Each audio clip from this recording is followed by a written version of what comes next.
Bonjour à tous. Alors, nous nous présentons. Alors, nous sommes une petite association qui vient d'être créée, Roue Solidaire, CEP et Mobilité. CEP pour sclérose en plaques et Mobilité parce que nous promouvons le mouvement et le sport dans la maladie.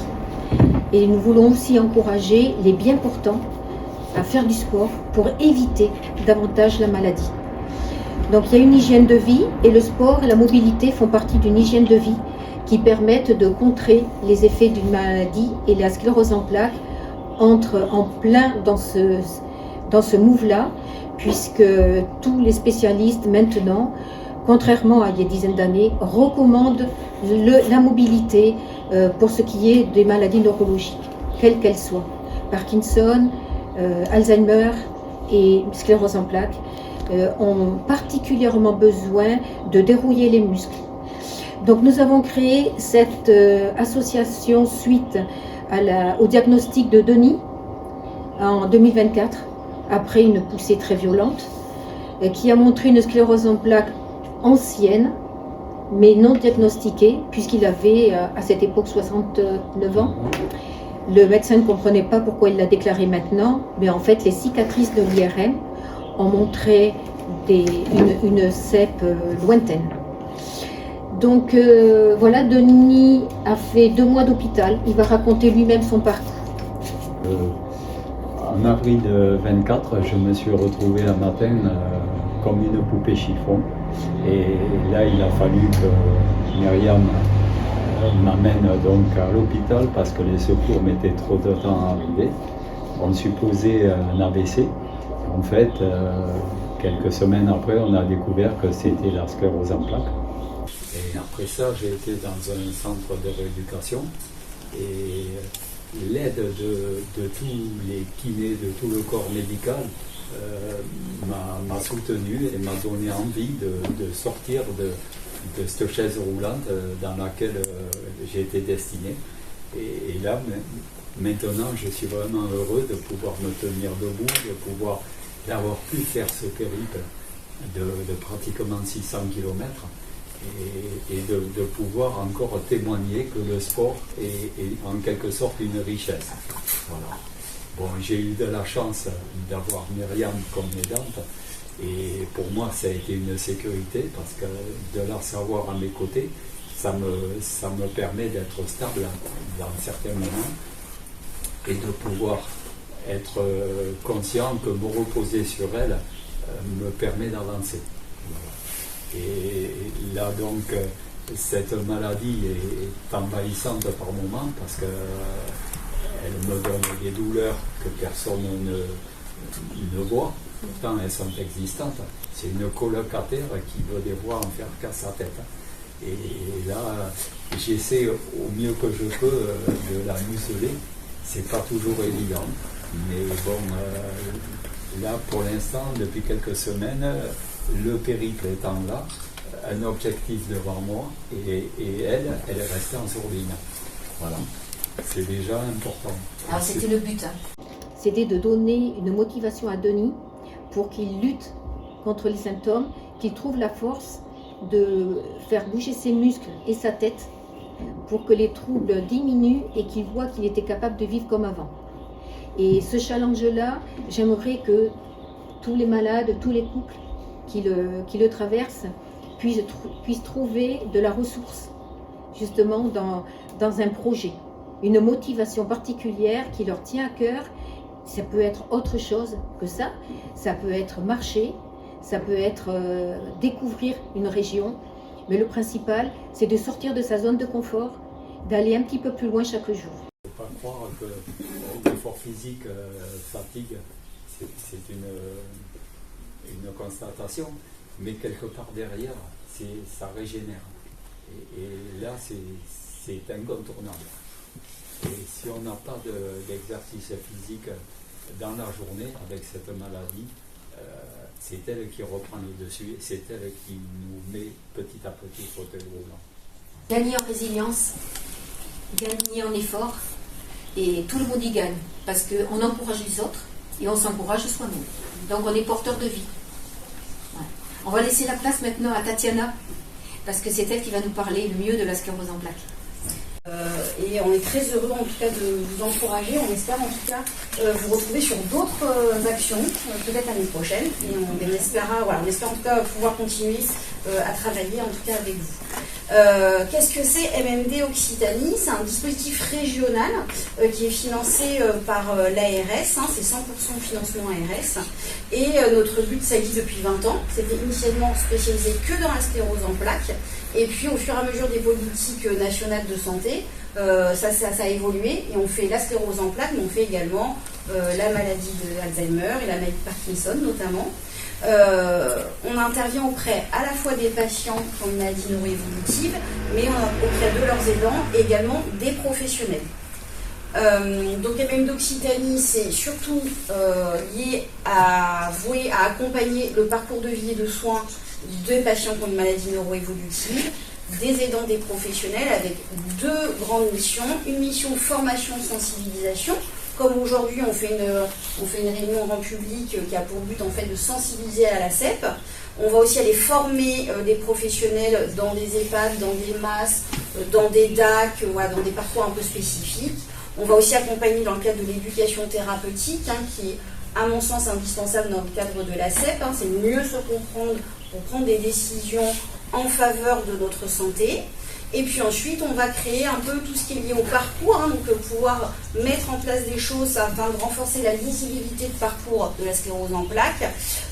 Et ensuite, tout ce qui est lié à l'orientation. Notamment, on a une nouvelle offre depuis peu de temps, qui est notamment la reprise d'annonces.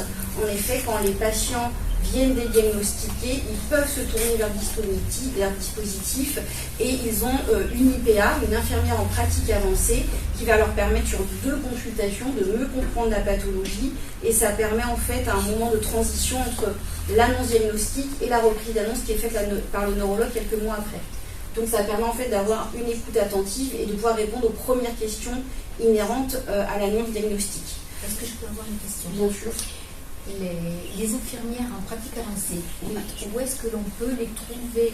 Quand on est, par exemple, dans chaque département, est-ce qu'il y a un moyen de tomber sur un répertoire où il y aurait modifié ces infirmières? Alors, il faut savoir que les infirmières en pratique avancée, elles ont pour but au début d'être en libéral et elles sont reliées souvent à une maison de santé ou à une CPTS. Là, en l'occurrence, nous, dans le cadre de notre offre, ces infirmières en pratique avancée, elles sont sollicitées par nous en convention et elles ont été appuyées par le centre expert de Montpellier. Donc, en fait, si c'est sur cette reprise d'annonce, il faut passer par là pour pouvoir avoir cette reprise d'annonce, qui est prise en charge à 100%. Et est-ce qu'en Gironde, on peut aussi avoir ça? Oui, ça ne sera pas en présentiel, ça sera en visioconférence. Par Zoom ou par Teams, mais en effet, elles vont pouvoir en tout cas absorber cette consultation en visioconférence. D'accord, donc c'est quand même Montpellier qui chapeaute tous les départements. C'est Toulouse. C'est Toulouse. Donc c'est oui. Donc toi, Tatiana, tu es infirmière alors moi, non. Moi, aujourd'hui, je suis directrice du centre, du dispositif régional, mais en fait, j'ai pris en freelance 2 IPA dans le cadre de cette offre. Que nous on paye en fait sur les fonds propres du dispositif. C'était une demande, en fait, on avait énormément d'appels de patients qui venaient d'être diagnostiqués, qui n'avaient pas de quoi se retourner sur leur département. Et donc du coup on a proposé cette offre qui est prise en charge à 100% pour qu'ils aient en fait le temps d'avoir une réponse, le temps de voir en fait leur neurologue. Et est-ce que vous arrivez à absorber toutes les demandes? Pour l'instant oui. Oui. Alors si on en parle trop, ça risque de devenir plus compliqué. Alors pour le moment, l'offre est récente, donc pour l'instant ça va, ça se passe bien. Et si en effet, on sera certainement amené à recruter d'autres IPA dans d'autres départements pour pouvoir répondre à la demande. Pour le moment, ça fonctionne. C'était déjà voir si ça fonctionnait. Ça répondait à la demande. Ça répond à la demande. Mais en effet... La demande est développée, quoi. Oui, c'est important. Et que les gens s'en saisissent, en effet. La demande, elle vient plutôt des déserts médicaux ou des centres urbains? C'est une bonne question. Il faut savoir qu'elles viennent déjà de 3 orientations différentes. Les neurologues, qui souvent sont plus souvent les neurologues libéraux, qui ont des listes d'attente relativement importantes, donc ils vont nous orienter leurs patients. On a aussi des dispositifs de coordination, comme la communauté 360 ou les DAC, qui prennent en charge des patients un peu en rupture de parcours et qui du coup vous demandent une prise en charge de reprise d'annonce. Et parfois ça vient même du patient lui-même. Donc à ce moment-là, le patient bénéficie en effet des 2 consultations et on renvoie donc du coup le compte rendu à son neurologue et au médecin traitant. Voilà. Et ensuite, en termes de géographie, eh ben, on était surpris, on pensait que dans le 31 et dans le 34, on n'aurait pas de demande. Et en fait, on a des demandes à part égale de tous les départements. Très surprenant. Mais par contre, les orientations ne viennent pas de la même. C'est-à-dire, dans le 31 et dans le 34, c'est plutôt le neurologue qui va nous orienter. Parce que, en fait, il sait qu'il a une liste d'attente. Et donc, il va nous les envoyer. Et dans les autres départements, en fait, les patients eux-mêmes ont des difficultés à trouver des neurologues, donc ils vont consulter hors département, et c'est eux qui vont aller plus vite chercher de l'information. Donc en fait, les patients nous sollicitent directement. Voilà, le plus compliqué. À savoir, dans le département, on a certains départements en Occitanie où il n'y a plus qu'un mi-temps de neurologue. Ce qui est quand même très restreint. Hein. Là, c'est grave. C'est dur. Donc voilà, donc en fait en dehors de cette offre-là qui est vraiment fait pour les patients, voilà, des événements divers, de plus ou moins grande échelle, des cartes mentales, on fait un webinaire par mois qui est réservé aux professionnels pour que les professionnels se forment sur le principe de la sclérose en plaques, mais de d'autres éléments comme la protection judiciaire de majeurs, comme la sexualité dans le cadre des maladies neuroévolutives, comme le maintien dans l'emploi. En fait, on va tenter de répondre aux questionnements des professionnels qui ont eux-mêmes été questionnés par les patients. Alors, bien une idée, France Sclérose en plaques offre des réunions par Zoom avec une psychologue. Oui. Et si cette psychologue qui entend pas mal d'aidants et pas mal de patients peut être au courant de ces dispositifs, elle peut peut-être aider certains patients à se diriger vers un endocrinologue. Oui. Puis ça arrive, François en place. Je peux relayer oui, l'information. Bien sûr. Faut savoir que de toute façon, alors sur ces webinaires-là, en moyenne, on a 200 participants par webinaire. Et ensuite, les patients et les aidants, il faut savoir qu'on a une trentaine d'appels par mois. Ah oui, ça fait quand même pas mal. Oui, pour une région, c'est... Oui. Alors, en espérant que quand même, on soit la dernière solution. Le but, c'est que les patients et les aidants trouvent des solutions en département. Voilà. Quand ils nous appellent, c'est qu'ils ne trouvent pas de solution. Voilà.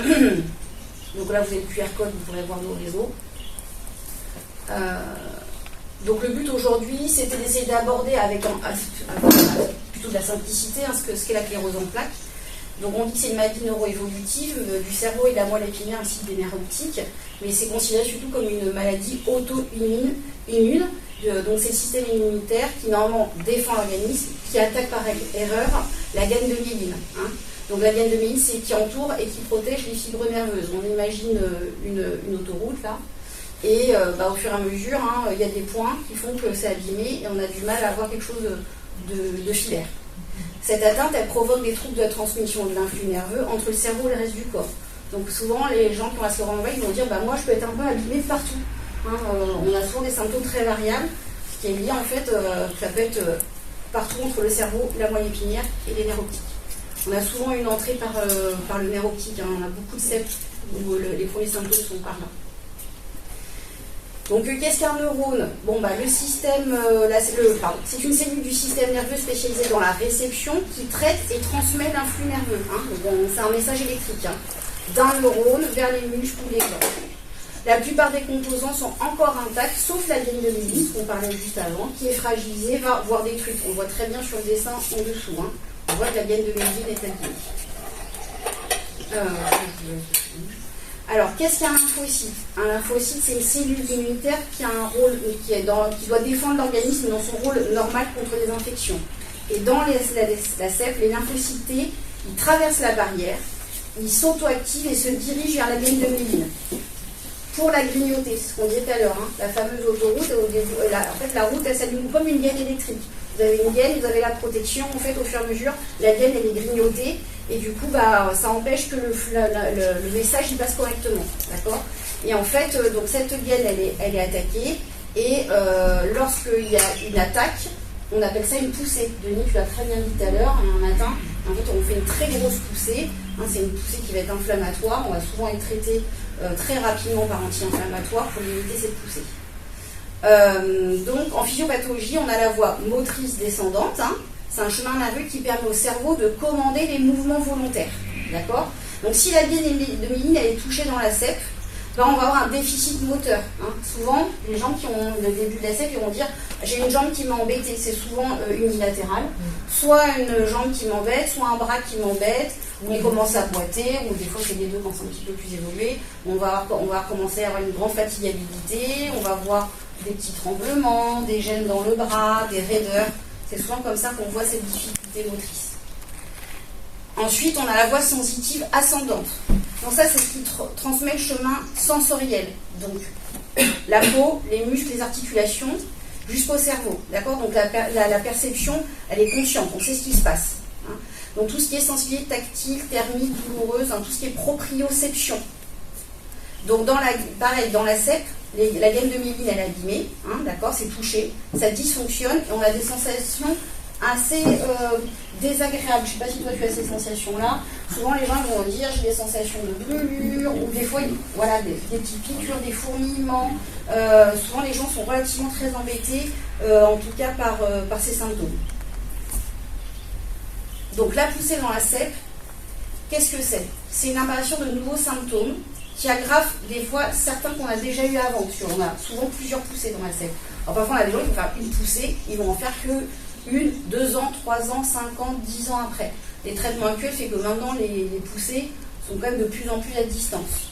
Mais du coup, pendant cette poussée, il y a une grosse inflammation très aiguë et on va avoir du coup des symptômes qui vont apparaître. D'accord? Donc là, voilà, séparé d'un mois à un mois, mais alors vraiment maintenant, on a des gens qui de plus en plus ont des poussées très espacées. Merci. Donc on n'a pas que de la fatigue, hein, voilà, souvent il y a un contexte de fièvre, mais pas que. Souvent minimum 24 heures jusqu'à quelques semaines. Malheureusement, pareil, on parlait du contexte de désert un peu médical. Parfois, on a des gens qui sont poussés, ils n'arrivent pas à avoir leur neurologue assez rapidement. On a aussi une problématique de médecins traitants qui ne sont pas toujours formés à la prise en charge des poussées. C'est une grosse difficulté actuellement. Est-ce qu'elles sont visibles? Pas toujours. Comme pour toi, Denis, tu as certainement fait des poussées dans lesquelles en fait, ton cerveau a été abîmé. Hein, on voit l'imagerie que tu as fait déjà des poussées et tu n'as pas forcément eu des symptômes qui t'ont particulièrement marqué. En tout cas, les symptômes n'ont pas poussé à faire des recherches approfondies en neurologie. Donc, on est resté dans le flou. Des symptômes, il y en a eu beaucoup. Ah, donc tu as vu des très symptômes dérangeants. Oui. La perte de la vue. Ton médecin traitant, c'était pas alerté à l'époque? Non. Il m'a dit vous êtes. Il a fait un neurologue, il a fait un électroencéphalogramme, il n'a rien vu. Vous êtes une énigme, monsieur Deborah. Voilà.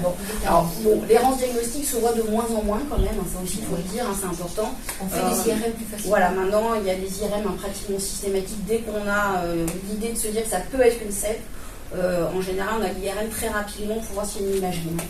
Voilà, en tout cas, c'est vrai que tu et la ponction lombaire pour appuyer, bien sûr. Donc, il faut savoir que les poussées, elles influent bien évidemment sur la maladie et elles participent à l'accumulation en fait dit du handicap. Alors, du handicap, de l'invalidité. En réalité, c'est quand même réellement un handicap. Hein. Il n'y a pas de récupération souvent. Ces problématiques de handicap restent. Hein. Et ensuite, voilà, est-ce qu'il y a des séquelles irréversibles? Comme tu l'as dit tout à l'heure, on a des récupérations, comme tu as eu toi de temps en temps, mais on sait que quand même on a un certain symptôme qui reste. Hein. Des zones qui sont touchées. Voilà.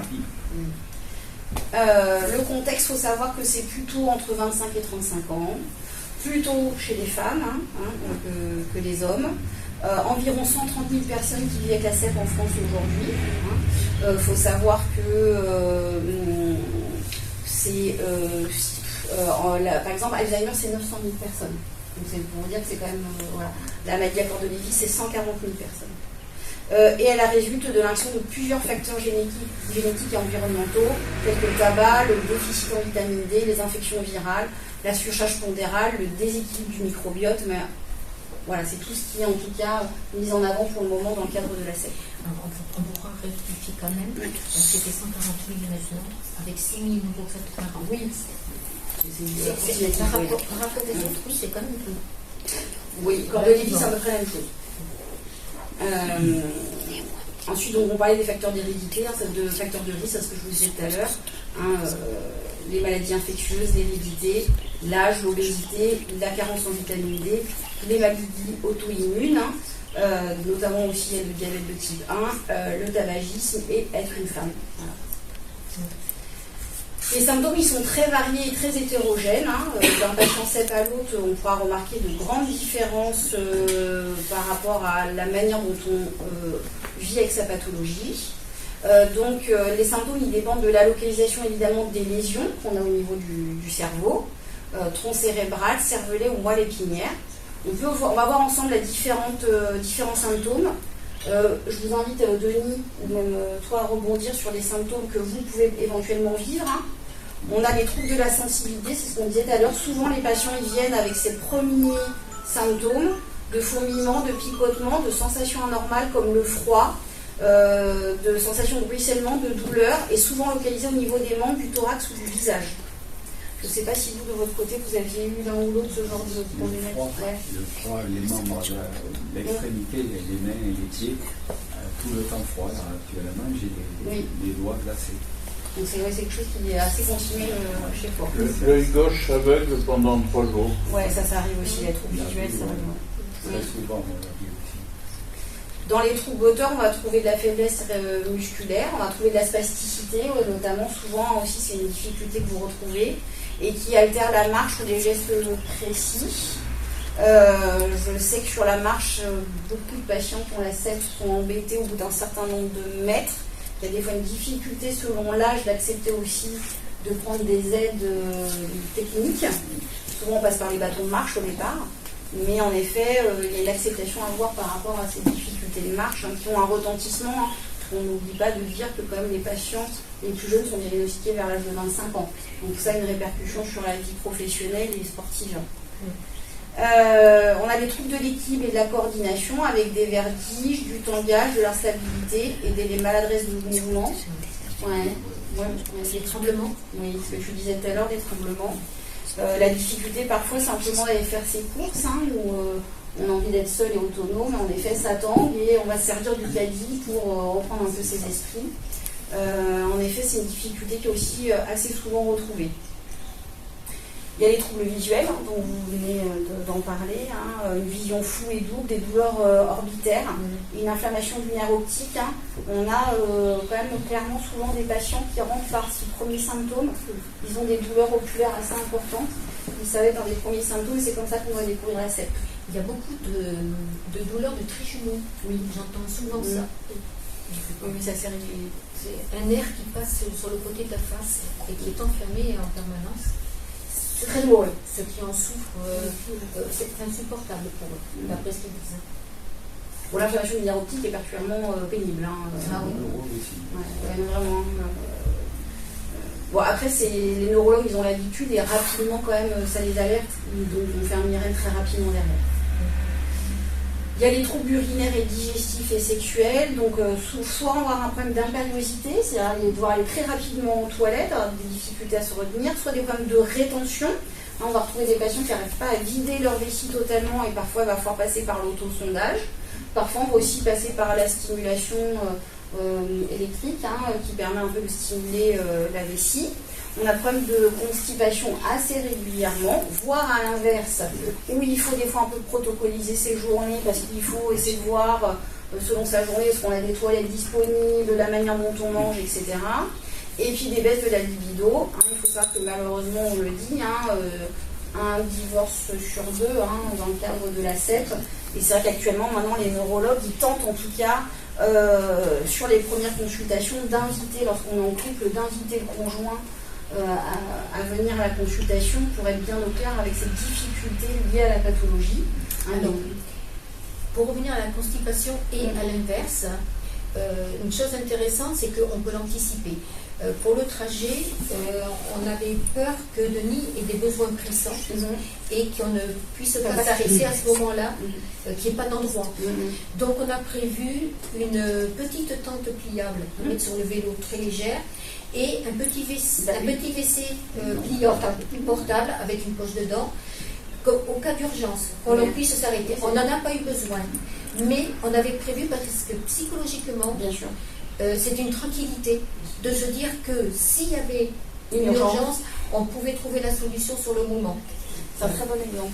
En effet, mais ce qui montre quand même qu'il y a une nécessité d'organisation. C'est vrai que les patients avec qui on discute, ils nous disent on est toujours dans il faut qu'on prévoit. La spontanéité n'a pas toujours lieu. On ne se dit pas tiens, je vais faire aujourd'hui. Je vais parler à un des patients avec qui on travaille régulièrement, qui est sportif, et il me dit bon quand on fait une journée vélo, une journée cross toute la journée, il faut que derrière je me prépare au niveau alimentaire, et puis il faut que je prévoie si j'ai une difficulté, même un change, etc.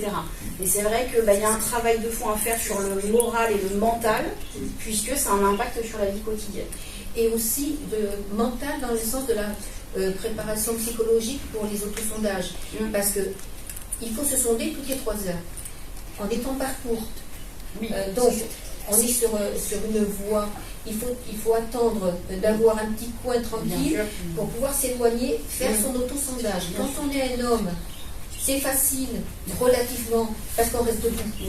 Quand on est une femme, il faut vraiment plus anticiper, et là la toile de tente risque de s'avérer indispensable, voire mieux, s'arrêter dans des écluses où il y a des restaurants, où il y a des petites buvettes, pour pouvoir demander à aller utiliser les toilettes. Donc il y a effectivement une préparation mentale à l'avance pour se dire, logistiquement, on va vérifier qu'il y ait un point avec des WC, si on est une femme, alors qu'un homme n'en a pas besoin. Non, il y a une vraie organisation autour de ces troubles. Des troubles de la parole et de la déglutition, je ne sais pas si certains d'entre eux se soucient ici, mais en effet, ça arrive assez régulièrement. De la fatigue intense, qui est l'un des symptômes les plus prédominants dans la sclérose en plaques. Une fatigue qui se veut parfois surprenante. On peut d'un jour à l'autre aller très bien et être très fatigué brutalement, même voire, on disait tout à l'heure, d'une heure à l'autre, et parfois aussi lié aux événements. Donc c'est quelque chose qui est aussi relativement prenant dans le cadre des personnes qui ont une vie active, puisque lorsqu'on est professionnel et salarié ou à son compte, en effet, lorsque la fatigue se voit dans la journée, on a besoin de prendre un temps de repos, pareil, de retravailler un peu notre protocole de journée, et de se donner des temps de repos pour pouvoir mieux rebondir, tant professionnellement que jusqu'à sa fin de journée. Donc une fatigue, je crois, relativement invalidante.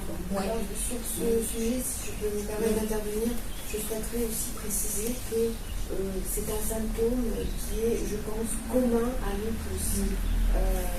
Les autres, ils peuvent être très différents d'une personne à l'autre, mais celui-ci, il est vraiment commun à nous tous. Et c'est un symptôme qui peut être aussi très invalidant et qui ne se voit pas. D'où la difficulté. Et on illustre cette fatigue sous forme de cuillères souvent. Combien de cuillères nous demande un acte en particulier? Par exemple, se lever le matin, faire sa toilette, ça demande 2-3 cuillères en fonction de chacun. Et on a tant de cuillères dans la journée, combien on en a passé à la fin de la journée? Et ça demande des temps de repos, de récupération. Donc quand on travaille, qu'on est jeune, qu'on a encore besoin de notre énergie dans la journée, il faut pouvoir compter sur la coopération des collègues, sur la compréhension des collègues. Et pour ça, il faut pouvoir parler de notre pathologie à nos collègues. Et c'est un challenge. Je vois souvent sur les réseaux des personnes qui disent « je ne peux pas en parler ». Donc c'est compliqué de gérer ces cuillères de fatigabilité quand on ne peut pas compter sur les collègues pour la compréhension. Parce qu'à ce moment-là, on doit prendre sur soi, et quelquefois on doit se mettre en mi-temps thérapeutique, quelquefois on doit prendre un congé maladie, parce qu'on n'a pas le soutien nécessaire à côté. Donc ça, c'est un vrai challenge de société. Tout à fait. On a également les troubles cognitifs, donc qui ne sont pas du tout liés aux performances intellectuelles, on se souvient bien, pas tout mélanger, et qui sont liés notamment à un ralentissement de la pensée et quelques troubles de la mémoire, qui sont aussi liés à la fatigue, ou en tout cas majorés par la fatigue. Donc bien faire la différence, en effet, on revient sur le milieu professionnel, mais même amical ou familial, c'est-à-dire on ne change pas sa manière, en tout cas d'échanger, mais on s'adapte en fait au moment où la personne est un peu plus fatiguée, où on sent que c'est un petit peu plus ralenti. Mais en tout cas, il y a bien une bonne compréhension de ce qu'on lui dit, et la réponse en général est tout à fait adaptée. C'est juste qu'il y a un petit ralentissement, ou en tout cas des trucs de la mémoire. On resitue, on remet le contexte en général, ça repart.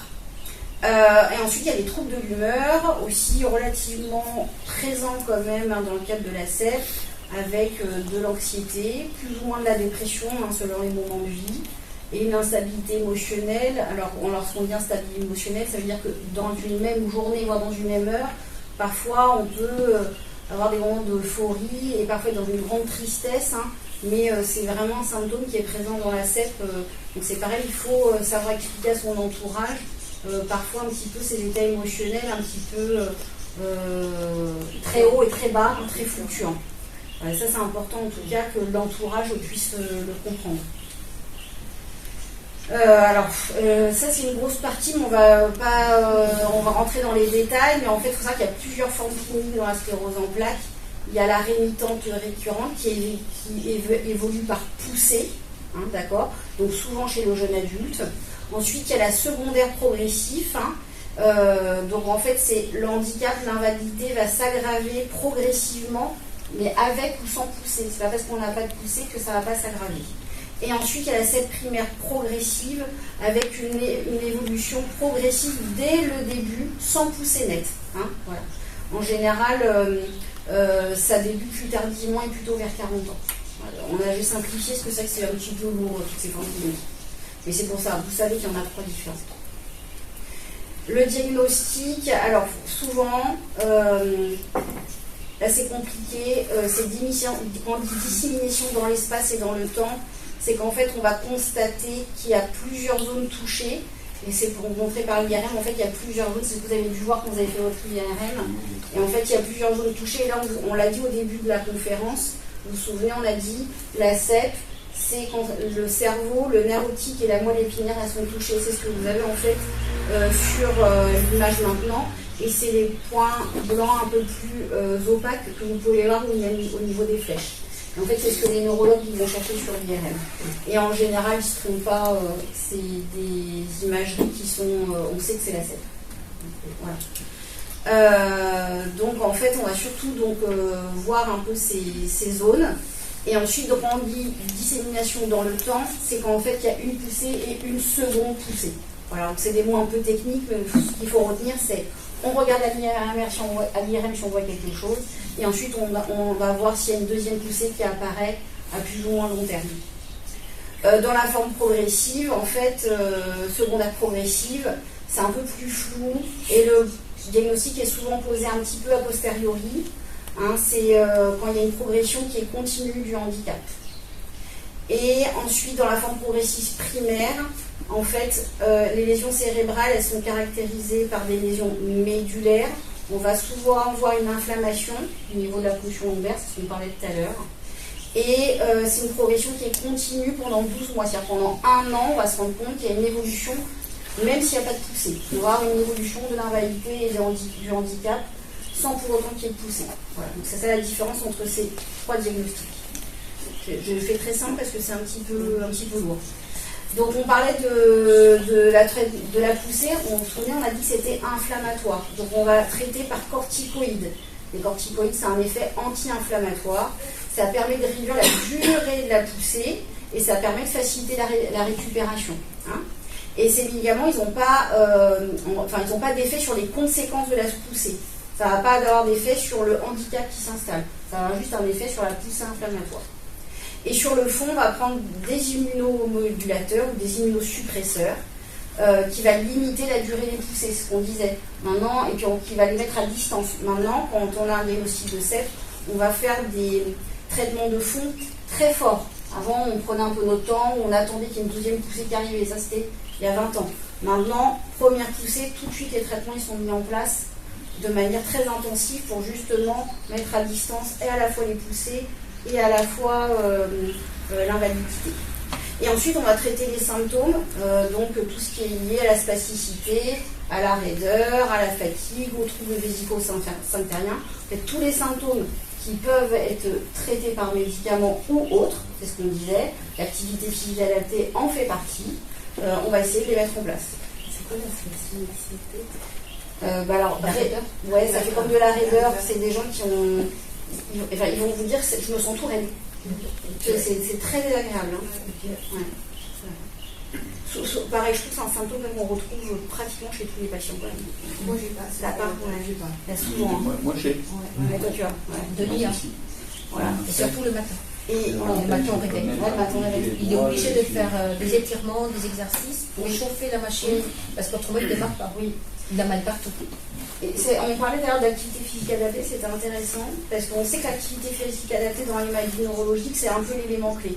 Sauf que c'est difficile, quand on est un petit peu pas en forme, il faut pouvoir se mettre en route, et aussi savoir dans l'activité, c'est d'où le mot activité physique adaptée, c'est que dans le sport, trouver une adaptation qui ne renforce pas la raideur. Parfois quand ils vont un petit peu trop loin, ils disent « Ah, j'étais trop loin dans l'effort, et du coup ça m'a créé de la raideur ». Donc, souvent, c'est vrai, le matin ou même en journée, faire des étirements et trouver une pratique sportive qui permet de se maintenir en mouvement. Pas toujours évident. À propos de l'activité physique adaptée, il m'a fallu 10 ans pour comprendre que ça existait vraiment, que le docteur pouvait faire une ordonnance, mais que comme la Sécu ne le rembourse pas, en fait, c'est complètement inefficace quelque part. Elle rembourse 10 séances. Mais ça évolue. Avec le temps, là, on commence à évoluer. La complémentaire santé peut-être, mais la Sécu, non. Non, pas la Sécu, donc c'est la complémentaire. Sauf quand on est mort. Mais je me permets de le dire, parce qu'il m'a fallu 10 ans pour comprendre ça, puisque depuis 10 ans, on nous fait croire qu'on a droit de l'APA et de l'activité physique sur ordonnance, ce qui est pas tout à fait, qui est presque faux. Presque faux, même.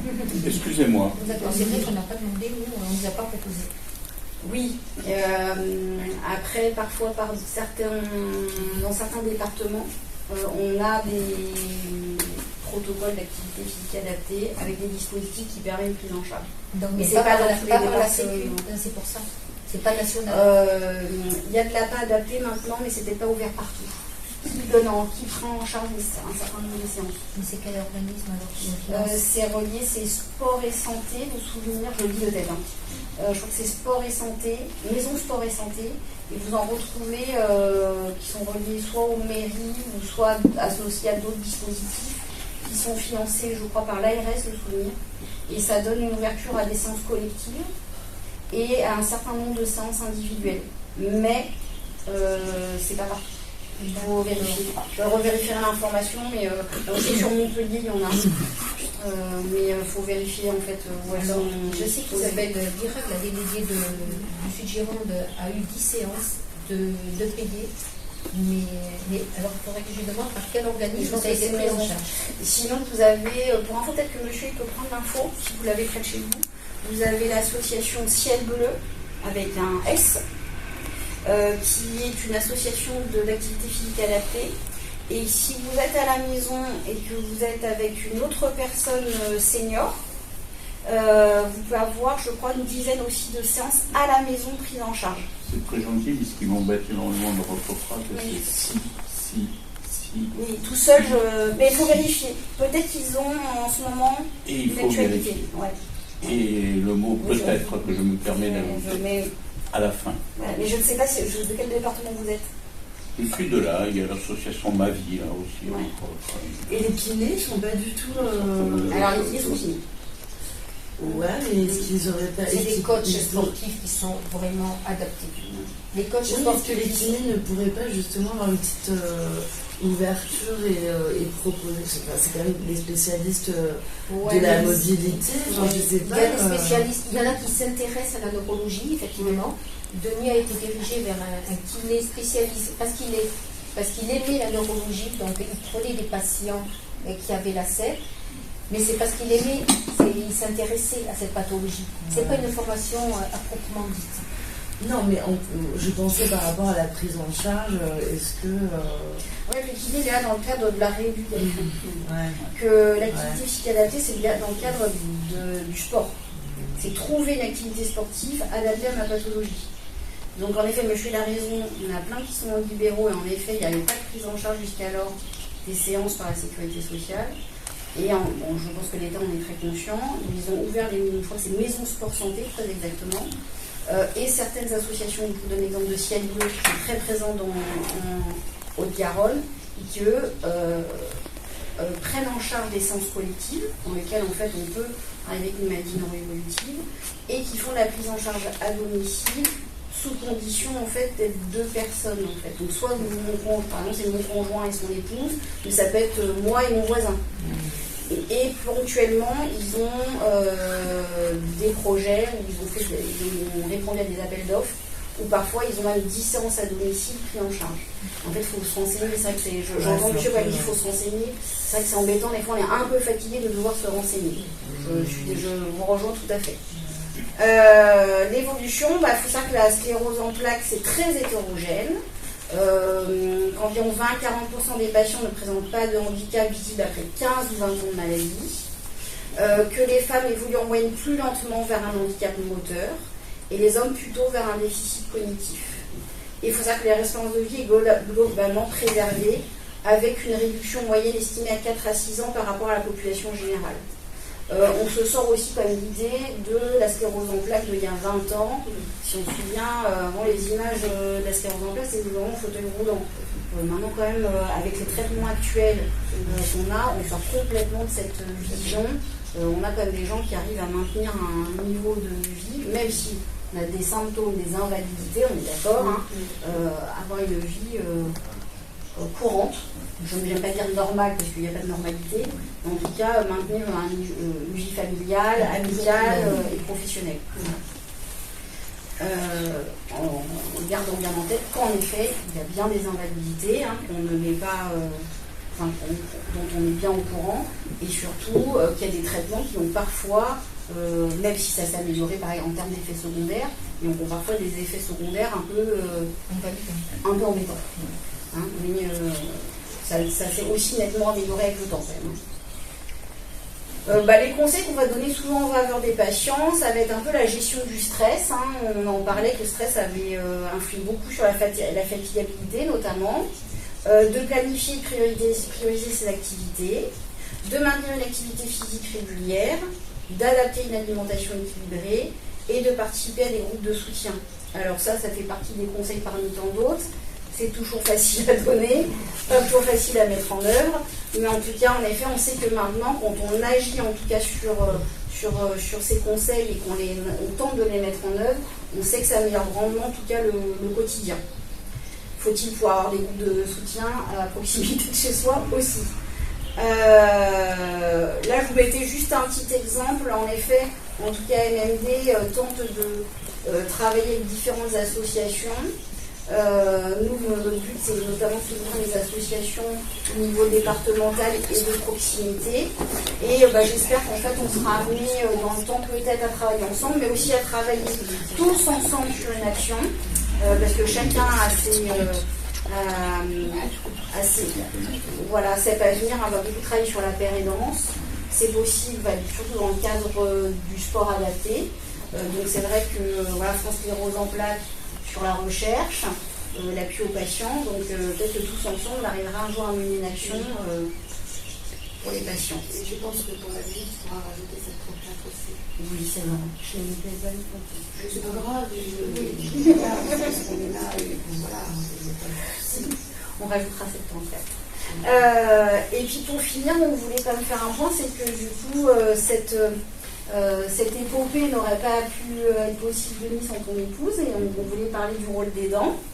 Il faut savoir que le rôle des dents, c'est 9,3 millions de personnes en France, pour toute pathologie confondue. Souvent, elles ne se reconnaissent pas en tant qu'aidants, parce que parfois c'est les parents d'enfants, parfois c'est l'époux ou l'épouse, et du coup on ne se sent pas forcément aidant au départ. Il faut savoir qu'en fait, l'aidant, il va intervenir dans plein de champs, et les champs vont être différents évidemment aussi selon le patient, mais il va intervenir dans la vie quotidienne, parfois dans la préparation des repas, dans les courses ou dans le ménage, parfois dans le cadre de la mobilité, parce que la personne qu'on accompagne, elle ne peut plus conduire ou elle ne peut pas conduire, donc on va l'accompagner chez le médecin, on va l'aider à se déplacer.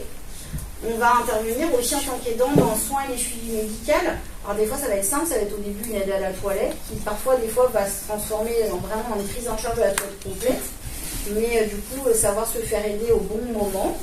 Ça peut être dans la prise de médicaments ou même dans la coordination des intervenants au domicile. Ça va être aussi la gestion administrative, hein, les démarches qui sont assez chronophages. On peut faire les demandes d'aide, on est tous passés par là, monter le dossier MDPH, faire les demandes d'aide à domicile. Et puis l'aidant, c'est aussi un soutien moral, hein, c'est celui qui écoute et celui qui rassure au quotidien. Donc il faut savoir que du coup, on sait que l'aidant, il peut se fatiguer, il peut parfois s'épuiser. Il endosse beaucoup de responsabilités qui ont forcément un impact à plus ou moins long terme. Parfois, c'est un épuisement physique et psychologique, avec une difficulté d'accès aux soins, alors ce qui n'est pas du tout votre cas à vous, puisque Denis est autonome, mais il faut savoir que dans certaines pathologies, il y a une prise en charge 24 heures sur 24, et donc du coup, on a une difficulté en tant qu'aidant de pouvoir se mettre à distance de la personne qu'on aide et de prendre le temps d'aller soi-même se soigner.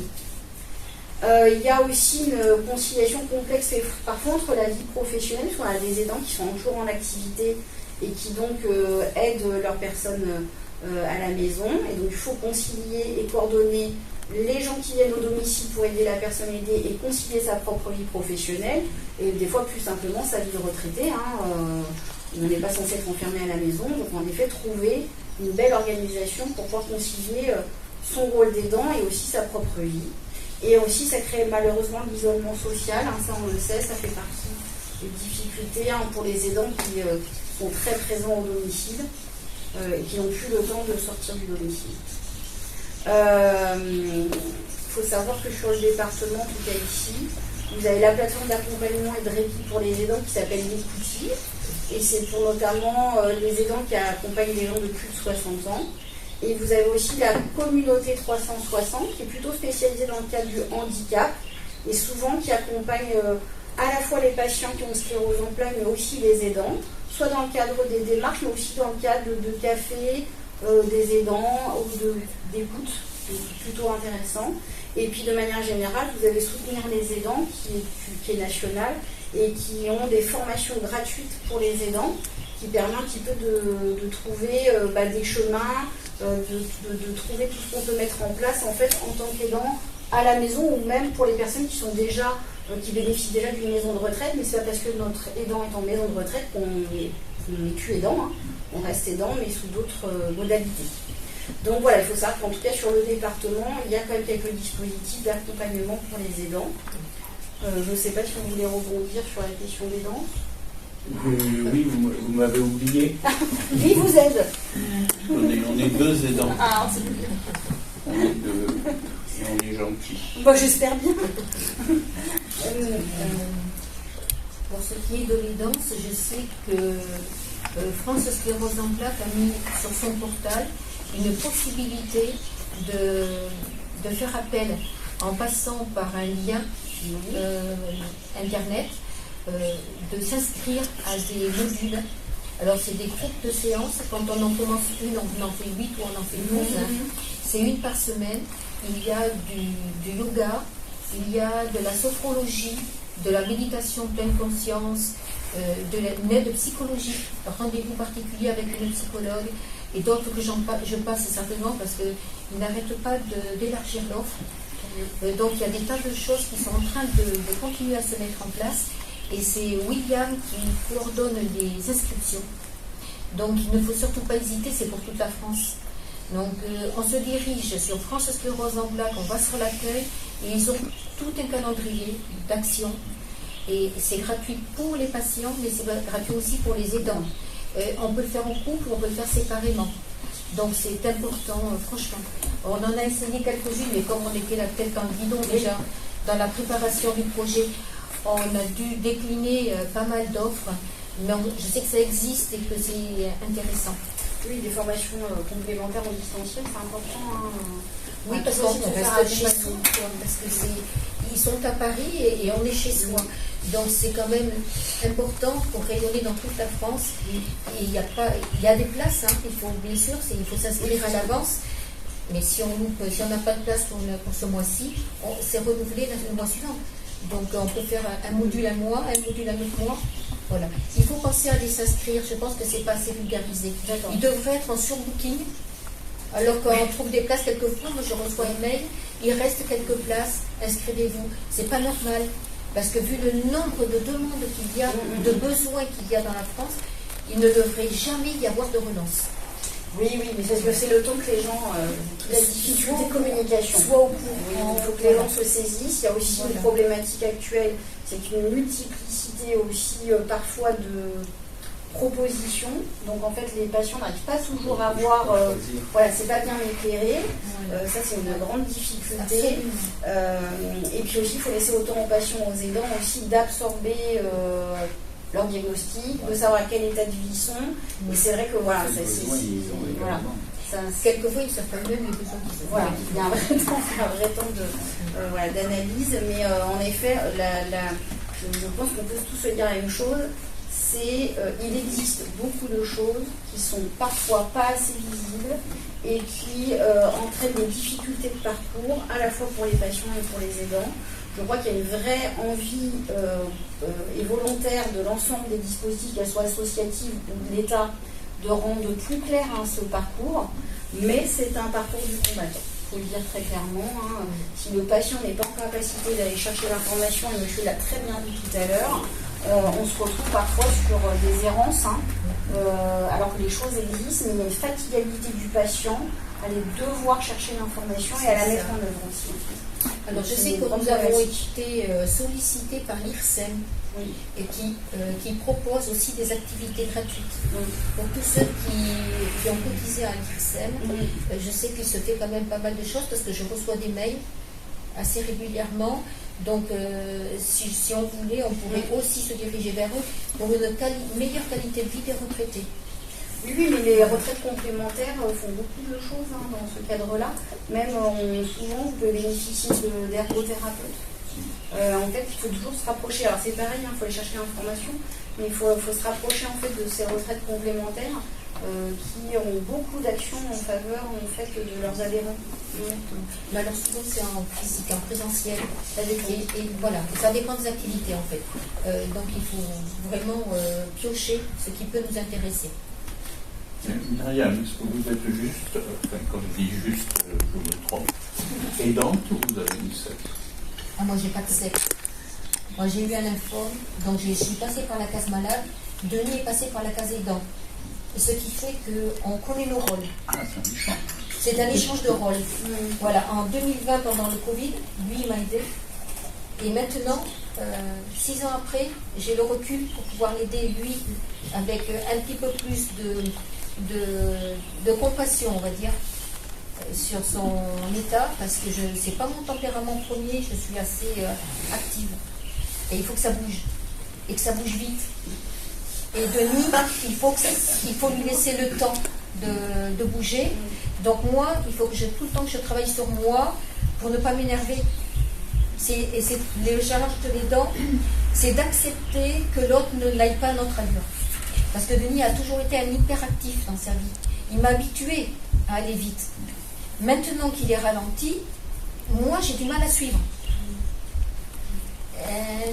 Moi aussi je dois faire un travail particulier sur moi tout le temps. Pour comprendre. Et c'est un vrai challenge. J'y arrive pas tous les jours. On est témoin là pendant ce parcours. Voilà. Elles savent que je démarre vite quand je suis fatiguée. Mais les aidants, c'est aussi fatigué. On a le droit d'être aidant et fatigué. Ah oui, moi nerveusement, si je dors mal, et j'ai souvent des crises d'insomnie, quand j'ai pas mon compte de sommeil, je suis imbuvable. Ah bah ça devait être sympa. Cette semaine, ça a été plus compliqué parce que j'ai fait une semaine d'insomnie. Et là, j'ai récupéré cette nuit, donc ça y est. Je retrouve un certain équilibre. Mais jusqu'à hier, c'était un peu dur. Bon, après, c'était une sacrée épopée. Une sacrée épopée, vivre avec les petits-enfants dans un camping-car, quand on n'a jamais vécu ça, ben, il faut que chacun prenne sur soi. Alors, Louise, elle a fait quelquefois les frais, parce que je m'agace vite. Oui, non, mais c'est, voilà, être aidant, c'est aussi avoir un œil sur Denis, d'être attentif. Même les deux. Voilà, ne pas s'oublier soi-même, et puis vu que l'aventure est en effet... de toute façon, c'était comme ça l'aventure, donc obligatoirement, on avance ensemble. Donc il faut tirer, il faut coacher, mais c'est un bon patient. Rendez-vous l'année prochaine, bien évidemment. Il est malléable. Il y a des patients qui sont bien plus compliqués. En tout cas, du côté de MMD Occitanie, voilà, nous on a été ravis. J'espère qu'on vous reverra. Et je laisse la parole. Bernadette. Sur France Sclérose en plaques. Je suis Bernadette Lecournet et je suis patiente partenaire auprès de France Sclérose en plaques depuis la création de France Sclérose en plaques. Et je suis atteinte de CEP depuis maintenant 25 ans, avec une maladie qui s'est stabilisée. J'ai la particularité d'être non pas sensible à la chaleur, comme la majorité des patients, mais sensible au froid. Et j'ai encore une particularité, c'est qu'aujourd'hui, je vis sans traitement depuis 3 ans parce que j'ai eu un grave effet secondaire, un traitement de fond qui a obligé à arrêter le traitement. Voilà, mais je voulais, avant de présenter la fondation, aussi souligner le formidable périple qu'ont réalisé Myriam et Denis, et je dirais peut-être plus particulièrement Denis, qui est atteint de sclérose en plaques, et je mesure ce que représente ce défi, et je trouve que c'est un formidable défi, et c'est aussi un formidable espoir, et c'est un formidable encouragement pour tous les malades atteints de sclérose en plaques. Et donc c'est de l'espoir, et c'est aussi une bonne manière de pouvoir parler de la maladie. Et ça, vraiment bravo. Vraiment bravo. Merci beaucoup.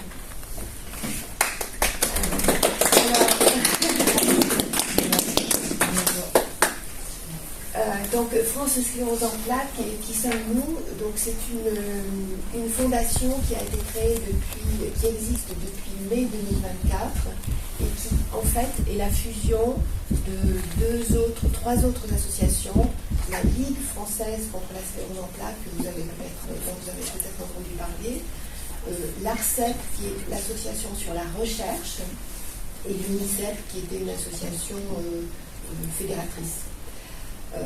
Donc voilà, si tu viens, on passe encore. Donc voilà, c'est bon, c'est parfait.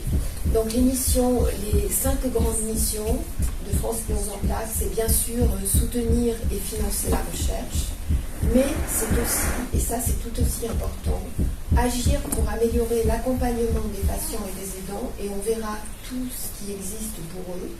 C'est informer, comme aujourd'hui, sur la maladie, les traitements et les aides, sensibiliser l'opinion et les acteurs de la vie économique, et bien sûr mobiliser les pouvoirs publics pour pouvoir justement agir dans le cadre de plaidoyer pour obtenir la satisfaction sur un certain nombre de points, et je pense notamment au fauteuil roulant qui récemment a pu faire l'objet d'un remboursement un petit peu plus large. Donc le financement de la recherche, bon évidemment France Sclérose en plaques est positionnée en leader, je dirais elle poursuit vraiment l'excellence à ce niveau-là. Et elle essaye de réunir chaque année environ 3 millions d'euros par an. Et il s'agit elle souhaite agir à différents niveaux pour comprendre la recherche. C'est d'abord comprendre les mécanismes physiologiques, et grâce à cela, si on la comprend, on pourra agir sur le traitement.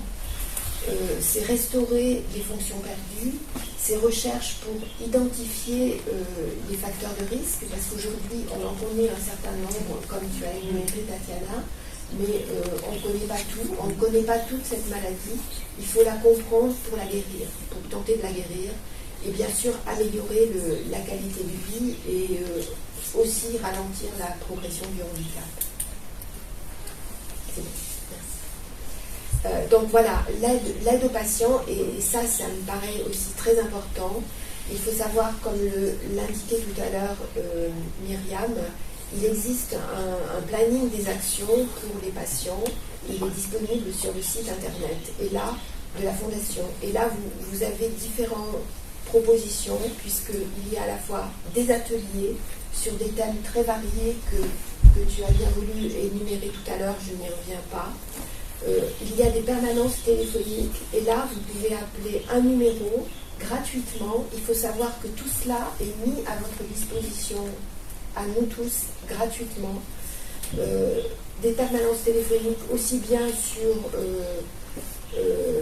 le médical, permanence sociale, permanence juridique, psychologique, et il y a également une permanence spécifique qui est celle d'écoute CEP, dans laquelle je suis bénévole, et c'est une ligne téléphonique dédiée uniquement qui est dédiée aux patients et aux aidants, et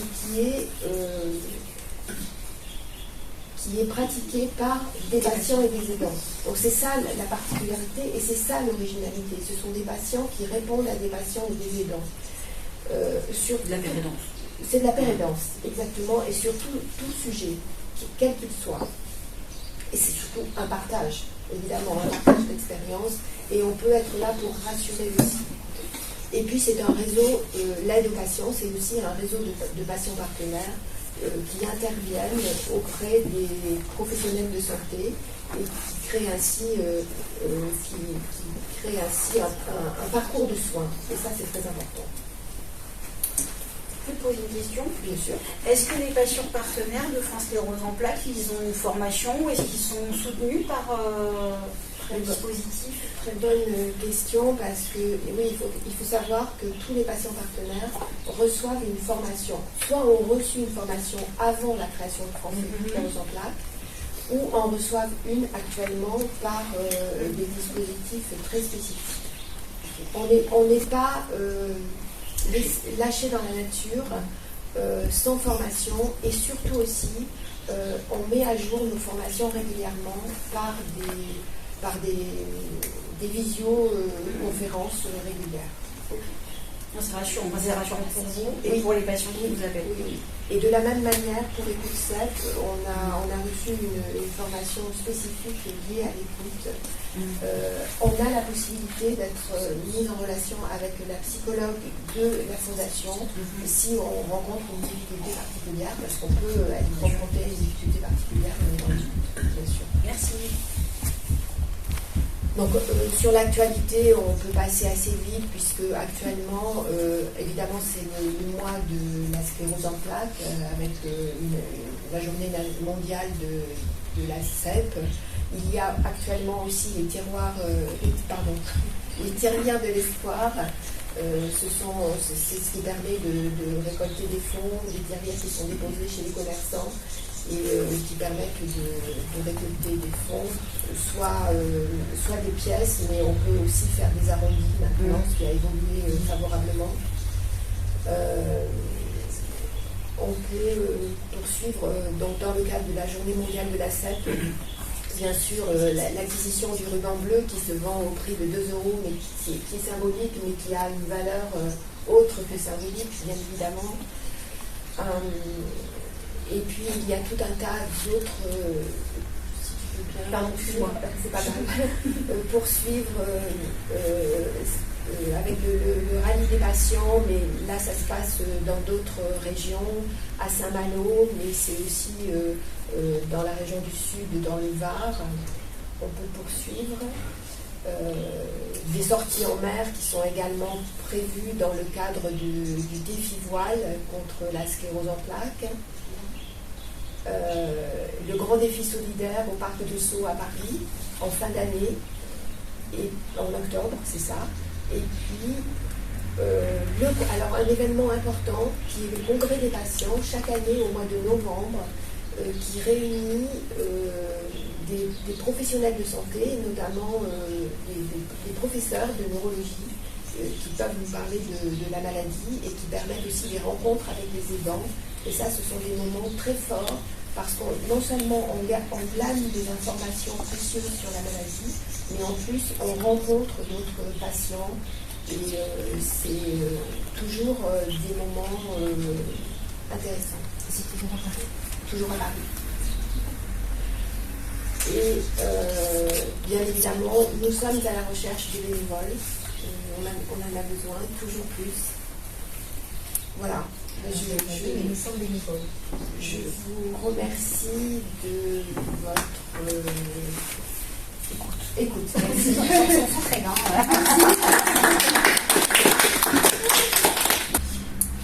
Une question?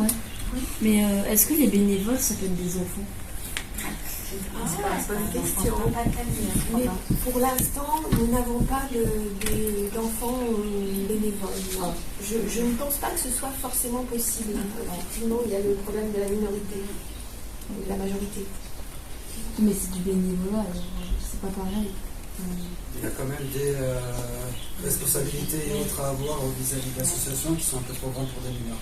Donc légalement, on est obligé d'avoir 18 ans pour ce genre d'adhésion. Alors, on est accompagné par On signe une charte. Ou alors, signe une charte pour être majeur pour signer une charte pour 18 ans, pour pouvoir signer la charte de bénévole. ou en tant qu'enfant, il est possible de participer auprès d'un parent.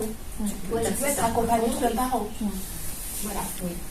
Donc, les petites activités. Si le parent est bénévole, on peut travailler avec le parent. On peut travailler sur par exemple des journées portes ouvertes, des stands. Quand on va faire des marchés, on fait des animations pour récolter de l'argent pour France Sclérose en Plaques. On peut être à côté des parents pour, par exemple, tenir un stand quand on est un enfant. C'est bien, ouais, c'est bien.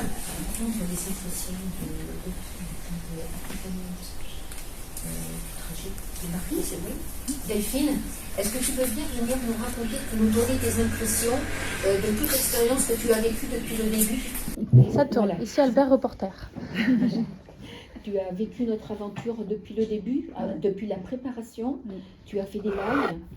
C'est toi qui nous as encouragés, c'est toi qui as porté un petit peu la vie de notre entraînement, de toute cette charge communication. Tu nous as énormément encouragés. J'aimerais savoir comment tu as vécu toi de l'intérieur. Tu nous as servi de chauffeur, tu as fait la logistique. Donc j'aimerais savoir comment tu as vécu tout ça, toute cette aventure. Parce que tu ne connaissais pas la sclérose en plaques au départ. C'est ça. Alors c'est vrai que moi, effectivement, j'ai découvert la sclérose en plaques avec papa. Donc voilà, du coup, papa donc, qui a commencé à donner des signes, tout ça, de dysfonctionnement. Et donc ça m'a amené en fait à m'intéresser un peu plus à ce problème-là. Et du coup, j'avoue que quand vous avez commencé à parler, donc j'ai eu oui dire par une de mes sœurs donc, qui vivait chez vous à l'époque, momentanément, donc, que vous partiez sur un projet, une idée, comme ça, de partir sur le long du canal, et donc du Midi, en vélo, tous les deux. Et là, je me suis dit, mais ils sont fous, en fait, mais c'est pas possible, genre, vraiment, mais papa, il peut pas, en fait, parce que là, il sortait de l'hôpital, tout ça, il sortait juste du fauteuil roulant, donc clairement, il a commencé à... Il est en récupération, il refaisait du vélo, quand même. Oui, ouais, mais vraiment, pour moi, c'était quand même vachement périlleux, quoi, justement, mais ils se rendent pas compte, en fait, ils sont en train de perdre la tête. Donc, du coup, c'est de là que je me suis dit, moi, je pense qu'ils vont abandonner le projet, ou alors, quand ils vont en parler, tout le monde va les dissuader. Au final, il y a eu un phénomène complètement inverse, c'est-à-dire que mes sœurs, finalement, ont écouté de nos oreilles, elles se sont dit, ils sont foutus d'y arriver à le faire. Et en fait, du coup, ça vous a nourri, je crois. Alors ça nous a nourri. Et aussi les deux délégués, là, ces fichus délégués, là, de France Sclérose en Plaques, que tu les touches, tes bénévoles, qui nous ont invités à la première réunion, éclairée, et qui nous ont dit, mais ça, faut le travailler, mais ça, faut créer une association. C'est ça. Et après avoir créé l'association, il faut le divulguer. Il faut faire un partenariat avec France Sclérose en Plaques. Voilà. Elles nous ont drôlement poussé. Hein. Elles ont mis le vent derrière nous, mais c'était le Mistral.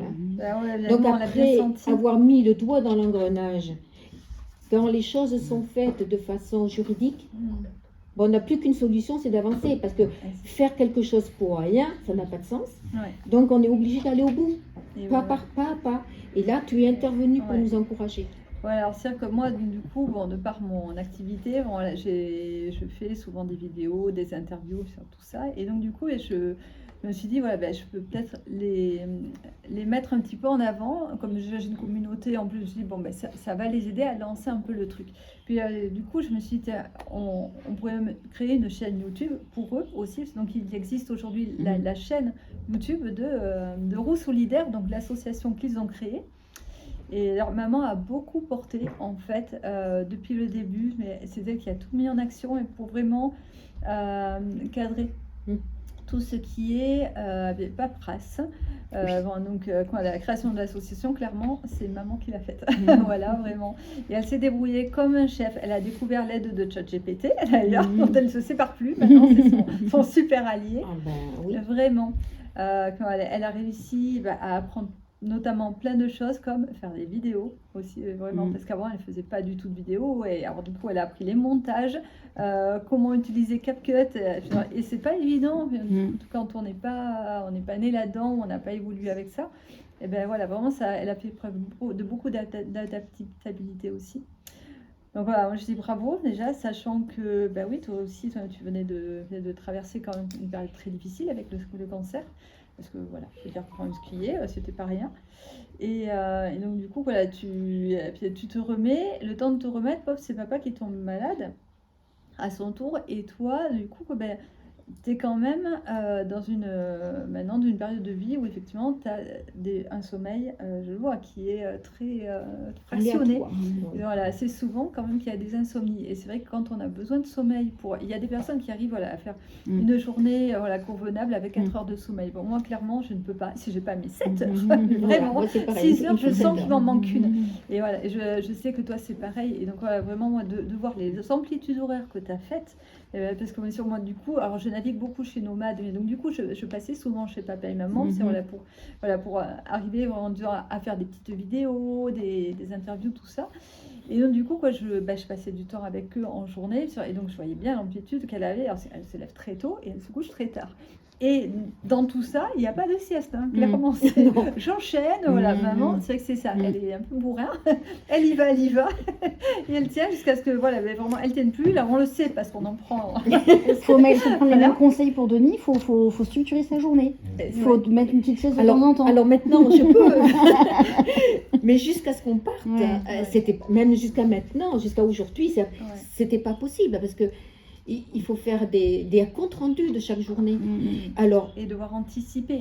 Et le compte rendu et encore, on a été trop anticiper ce qui va arriver. Et gérer le maintenant, parce qu'il y a tout le temps des interactions. Tu es coupé tout le temps aussi, clairement, dans ce que tu fais. Par un truc, par un autre, on t'appelle, on est là. Alors, un grand merci aussi quand même à Manon, leur petite fille, qui elle aussi donc a des talents de vidéaste qu'elle nous a mis vraiment à disposition, puisque elle a fait des vlogs où elle a fait des montages elle aussi donc de chaque journée. Donc du coup ça demandait à faire des... Je prenais des photos pendant le parcours ou des vidéos, et au fur et à mesure que je prenais, je lui envoyais pour qu'elle ait la chronologie. Et elle, le soir, elle prenait le raccourci en 1 minute, 1 minute et demie, voire 2 minutes s'il y en avait beaucoup. Elle faisait le condensé de la journée qu'on mettait sur le groupe Solidaire WhatsApp et que je transférais après sur tous les réseaux sociaux. Donc tous les jours, tout le monde avait un nouveau métier. Voilà. Et le soir, à partir d'elle, je crois, j'ai fait des recherches sur les villes qu'on traversait. Donc j'envoyais photos de la ville, Bram, ville circulaire, et l'historique de chaque ville. Comme ça faisait un petit peu d'histoire en même temps, ça enrichissait un petit peu le parcours. Voilà. J'ai eu des retours sympathiques là-dessus. Il y a des gens qui ont apprécié de Langon et d'ailleurs, qui ne voyagent pas, qui n'ont pas le temps, et qui étaient contents de voir un petit peu par où on est passé. On a eu d'ailleurs quand même visité Carcassonne, je ne sais pas, donc on ne connaissait rien, nous, de tout ce qu'on a traversé, de toute façon. Alors, à Jeun, ça a été formidable. Café vélo.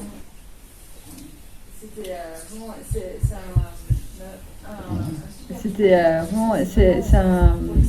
un super lieu, parce que c'est vraiment pour les cyclistes, mais du coup, avec la sclérose en plaques, ça a été hyper bien accueilli. C'est vraiment, ils étaient attendus, mais il faut voir comment. Et puis ils sont venus, donc il y a une partie de cyclistes qui est venue les chercher en fait, donc, sur le trajet pour faire une partie. Et ensuite, il les a accompagnés le lendemain alors qu'il pleuvait. Vraiment, tout le monde était fatigué. Des membres de Vélocité et de l'ASPTT Agen, vélo, qui sont venus, une douzaine, je crois, dont le maire l'adjoint au maire au sport d'Agen, Moner, qui est venu avec nous.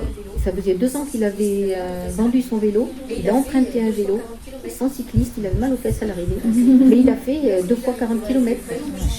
C'est bien, c'est la solidarité. Une belle solidarité, on a été vraiment touchés. Parce que c'est vrai qu'il y a eu un temps pas clément du tout au départ. Sous la pluie. Ils sont venus sous la pluie. Ils nous ont raccompagnés le jeudi matin, 10 km sous la pluie encore, pour nous remettre sur la route du canal. Et puis là, dernièrement, il y a eu un peu pareil qui est venu les rejoindre. Alors là, pour le coup, c'était le vent qui était là. Et du coup, voilà, un couple qui est venu les retrouver le midi, et c'est aussi ça, aussi des petits moments aussi réconfortants. Sympathique. On s'est couru après, mais on a pu retrouver. On a réussi à manger un morceau ensemble en tenant chacun notre assiette. Trop de vent, et on est parti avec une averse. Donc, ça a été vraiment un parcours, je veux dire, qui était difficile physiquement à tenir sur certains points. En plus, il y a eu donc ces traversées, donc la logistique, c'était ça aussi pour maman, c'était de voir là où elle passait, donc en vélo, là où elle pouvait passer que deux, sachant que papa est en tricycle, donc c'est pas le même espace qui est nécessaire. Et c'est vrai que les rives, les berges du canal par moments sont dangereuses en fait, avec le tricycle 2-3 fois, il a fallu vraiment partir à la balle, quoi. Donc c'était, on aurait dû prendre un gilet en fait de sauvetage. Non mais sérieusement, vous avez la tente, les toilettes et le jet de sauvetage. Mais c'est vrai que pour le coup, ça aurait pu être vraiment... Bon, il était suffisamment prudent pour freiner avant, quand il voyait qu'il quittait la bonne direction, il freinait aussitôt. On est arrivé à faire demi-tour une fois, j'y croyais pas trop. Quand on est arrivé devant les 3 ornières, je ne sais pas si c'est les ragondins qui ont rogné la berge, mais 3 ornières remplies d'eau. Et même moi, à vélo, je ne passais pas 100 mètres pied dans l'ornière de l'eau. Et c'était le canal. Donc je dis, il faut faire demi-tour. Et faire demi-tour avec un tricycle dans un espace où il n'y a qu'une roue, je me suis posé une question. Mais finalement, je lui fais confiance. Je sais qu'il a le jugement, il a l'œil. Quand s'il juge qu'il peut faire demi-tour, il le fait. Donc je suis passée devant et il a fait demi-tour. C'est digne de Koh-Lanta, quand même. Du coup, je veux dire, c'est que tout ça, c'est quand même des... Enfin, moi, j'ai vu quand même toute la gestion que ça demandait, en plus de juste le parcours physique, même si c'était entraîné tout ça, il y avait aussi toute la gestion nerveuse, mentale, anticiper tout ça. C'est un parcours qu'elle ne connaissait absolument pas. Donc, du coup, elle avait 2-3 cahiers qui parlaient du canal. Donc, à chaque fois, elle recoupait un peu les indications. Et puis, c'est le géo-vélo. Mais aussi les batteries des téléphones pour avoir le géo-vélo et que nous on ait la géolocalisation pour pouvoir savoir aussi où ils étaient, voilà, où ils en étaient des batteries. Ça c'est chouette de savoir où ils en sont sur les batteries téléphone en direct. Mais hier, c'est important ça. Hier, petit stress, j'avais oublié de charger la batterie. Elle était chargée, elle était à 100%, mais elle restait en train. Et le livre de Canal du Midi, explicatif, est resté dans le camping-car. On l'a tout le temps consulté avant de partir. Et puis la première fois, j'ai eu un doute. Je regarde, oh là là, c'est vide. J'ai oublié la batterie, c'était un doute. Ah bon. Et bien je suis en train de me demander si j'ai pas oublié le livre aussi. Pour traverser Agde, arriver à Agde, il n'y a pas de chemin, il n'y a plus de chemin. Le Canal du Midi s'arrête. Donc il faut traverser par les routes, sans savoir où. Géo-vélo est précis comme il veut. Et justement, quand on en a besoin, il n'est pas précis. Il me dit, dans 10 mètres, tournez à droite, sauf qu'il n'y a pas de route à droite. Il me dit aussi, dans 90 mètres, tournez à droite, sauf que 90 mètres, il n'y a toujours pas de piste cyclable. Je dis, non, mais il me rend fou. Moi, j'étais perturbé par la circulation. Oui, ça avait du monde. Être dans la nature pendant quelques semaines, et tout d'un coup, me retrouver avec ce tour de véhicule. Il me voit freiner d'un coup. Je me dis, mais ne fais plus jamais ça, tu ne me freines pas devant. Après, je vois des cyclistes qui qui monte sur le trottoir. Moi, je monte derrière sur le trottoir en me disant « Ah, mais il est là, je me suis trompée, c'est là qu'il faut rouler. » Sauf que vous, il y a un trottoir. Et c'est bien, enfin là ce que vous êtes en train de nous expliquer, je trouve que c'est hyper important. C'est toute cette partie logistique qu'il a fallu organiser en amont, et même pendant. Et c'est en effet source d'espoir et pour les autres patients. Mais c'est vrai que si d'autres ont envie de participer, c'est soit de se dire on fait quelque chose, mais en effet une partie logistique est extrêmement importante, il faut être bien entouré, donc il faut être en sécurité. Et ou même se dire qu'en effet, si vous avez prochaine vous remettez ça, je l'espère, peut-être remettre ça avec d'autres patients, je vous le souhaite, ça serait hyper sympa.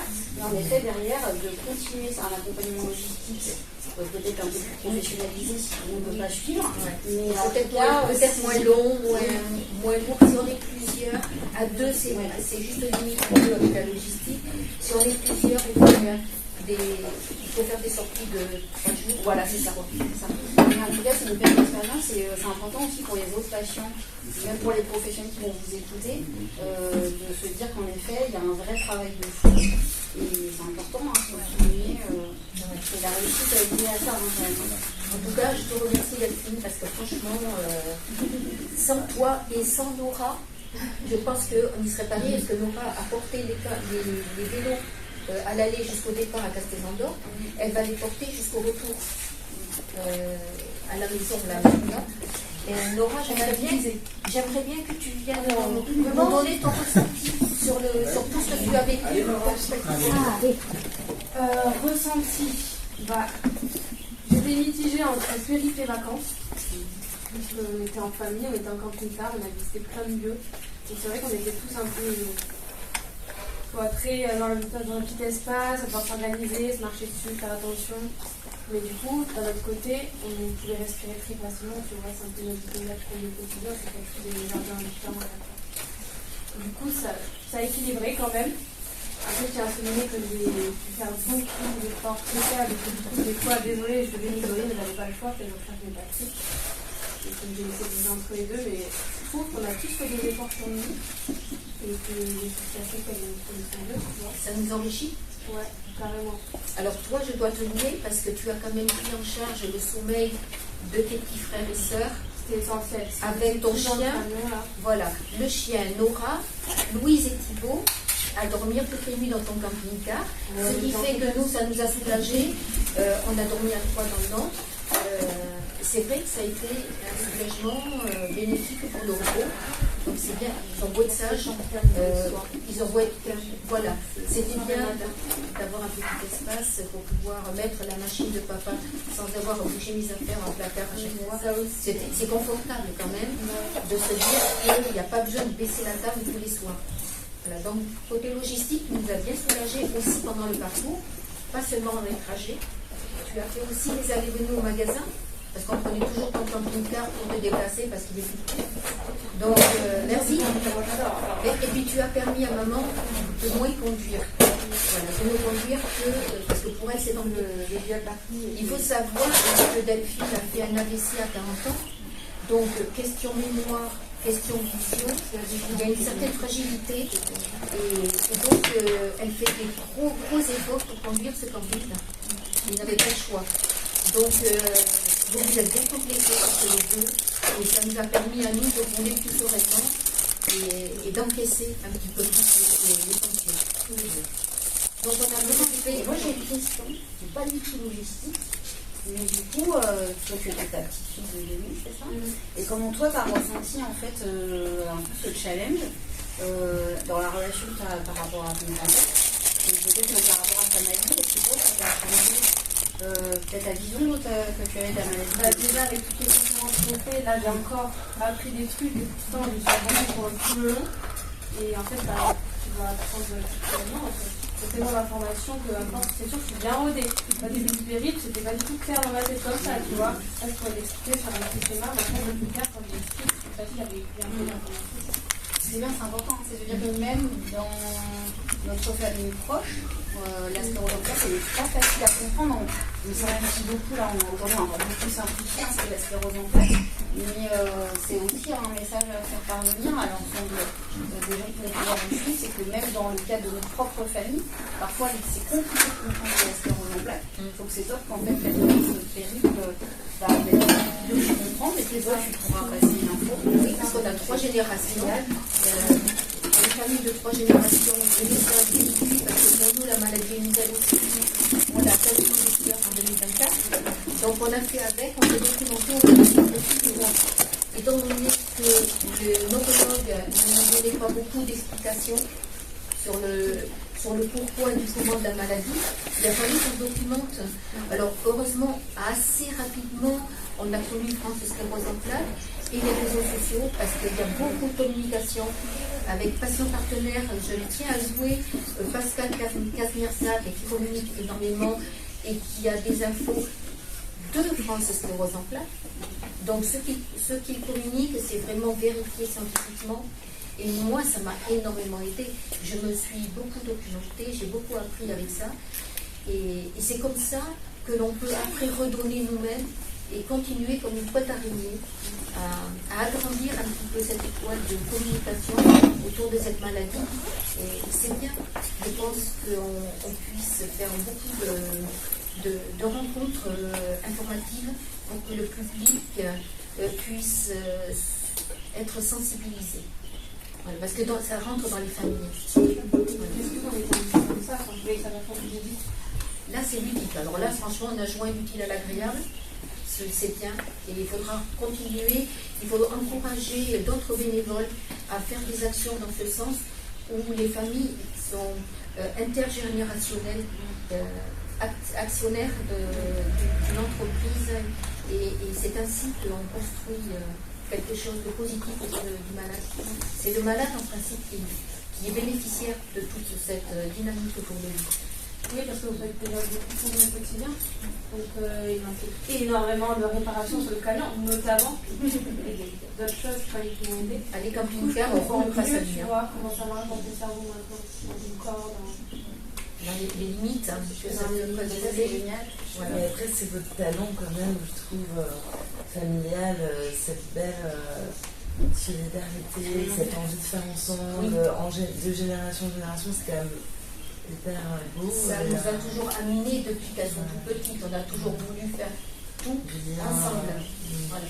On a 5 filles et on a toujours fait bloc. Donc le fait de faire ce projet avec ces filles-là, oui, c'était vraiment... 5 filles, 14 petits-enfants et un arrière-petit-fils qui arrive le mois prochain. Ouais. Donc on accentue les générations. Mais c'est bien parce que toutes les filles ont participé. La 5e fille nous a créé le site internet Vanessa. Donc on a rond-solidaire.fr. C'est elle qui l'a créé et qui l'alimente. Elle le tient à jour. Donc c'est la secrétaire aussi de Roue Solidaire, de l'association. C'est un travail en commun. C'est un travail en commun. C'est une formidable solidarité familiale. Cynthia, la seconde, a des dons artistiques. Donc le projet est né d'un conte que j'avais écrit pour les 14 petits-enfants, pour unir les 14 petits-enfants, dans un projet du canal du Midi. Enfin, latéral à la Garonne jusqu'à Toulouse, exactement. Pour aider les enfants malades du cœur à être opérés par des chirurgiens de Paris qui allaient à l'hôpital d'Abidjan. J'avais vu un documentaire, j'ai écrit une histoire là-dessus, et Cynthia, je lui ai demandé de créer des illustrations pour cette histoire-là. Alors, j'espérais pouvoir l'offrir pour petits-enfants à la fin du périple. On a été beaucoup trop occupés. Cynthia n'avait pas tout à fait fini les illustrations, donc on le fera plus tard.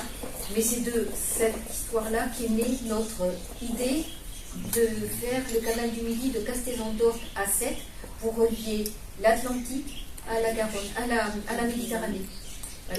Le fil rouge. Avec sur ce fil rouge, la sclérose en plaques. C'était symbolique.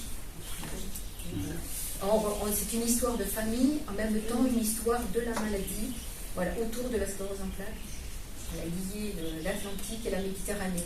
C'est pour ça qu'on était content de traverser tous les départements. Voilà. Je vais devoir vous quitter. Et on a fini. Merci beaucoup. C'est ça qu'on a fait bien. Merci beaucoup, Bernadette, d'avoir participé avec nous. Et merci beaucoup, Tatiana. Les sécheurs.